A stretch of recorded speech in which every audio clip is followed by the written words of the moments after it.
Did you have to do double duty as a child and a parent growing up? Let's explore this on today's Ask a Shrink.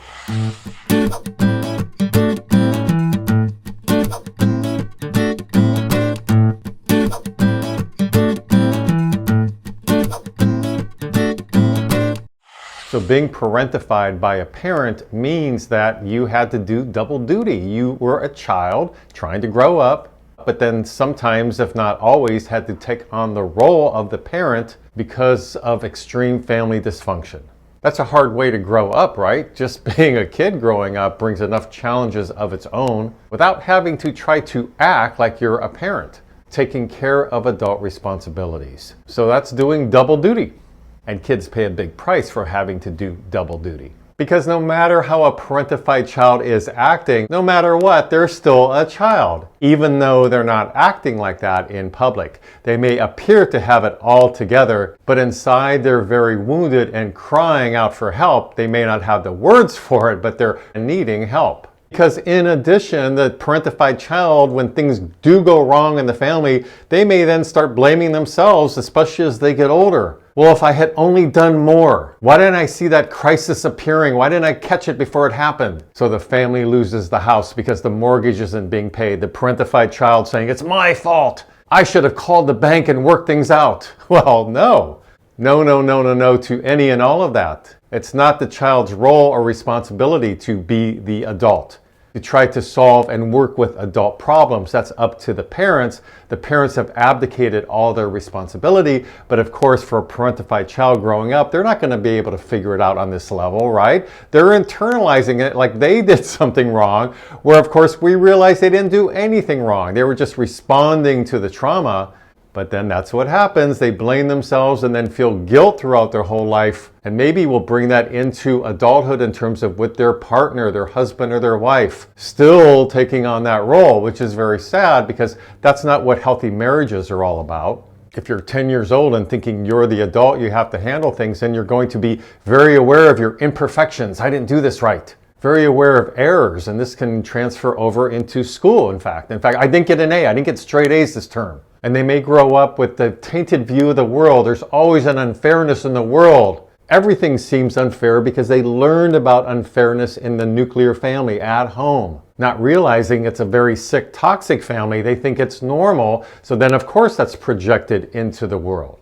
This can also, of course, turn the child into being a bit of an empath. They're really good on picking up other people's energies because they have to read their parents. They have to figure out what their parents are going to do next. After all, they have to be the parent. They have to take control, so they become very in tune, very codependent almost, very much of a people pleaser because they're always observing and watching the parents. Can't focus on themselves, which is very sad. So they may have very developed empathic qualities. Now there's two ways parentification can play out for these children.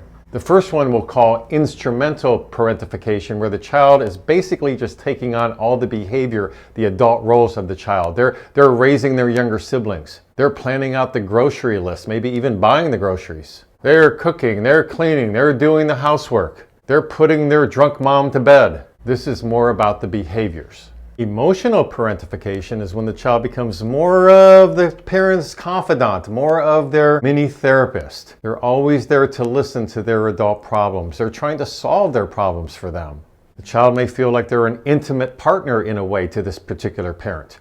This is what is referred to also as emotional incest. The interesting thing about this dynamic, particularly in a way around the emotional aspect, is that it can both parentify the child. They're feeling responsible, right? But at the same time, because their identity is being thwarted because the focus is on the parent, they always feel like a little boy or little girl, infantilized, who don't really know their own feelings, right? So it's a bit confusing. We can have both going on, in particular with this dynamic. Of course, the instrumental parentification or the emotional parentification can both be happening at once. Not always, but quite often it does. So let's separate out parentification from being infantilized. Being infantilized is where parents want to keep their children small. They want them to always be the baby. In this case, the parent fears the child becoming an adult, being their equal. So they work hard to dumb down the child, so to speak, which is treating them like an infant, infantilization. So that's the opposite of being parentified. Parentification is where a child just knows, I better step in and handle all this because there's too much emotional chaos happening here at home. Things are a mess. My mother, my father, or maybe both parents aren't functioning well, and so I better step in and help. Now, the reason parentification is an abuse, and indeed it is because of the terrible things the child has to do in their role as the parent. It can be very serious and very traumatic for the child. For example, what I alluded to earlier about putting the drunk parent to bed. Yes, an addicted parent, carrying them, helping them get to their bed, undressing them perhaps, covering them in their blankets, setting the alarm for them so hopefully they'll get up and go to work tomorrow morning. Father perhaps has a mental health disorder, and every so often, let's say he's bipolar, acts out in his manic rage. So now the parentified child feels the need to step up and protect the younger siblings from this rageful father when he starts throwing things or verbally assaulting the other family members. And so now the parentified child is in the role of the protector, one of many roles. Talk about doing double duty, right?